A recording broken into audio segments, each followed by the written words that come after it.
Eessi obbo Shawangisa.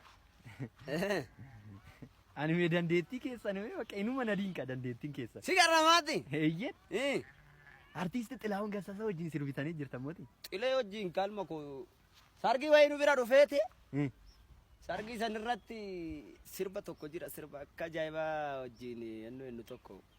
Awwaayi gala saamuna irra afuma ala rafaa garaanaa mura.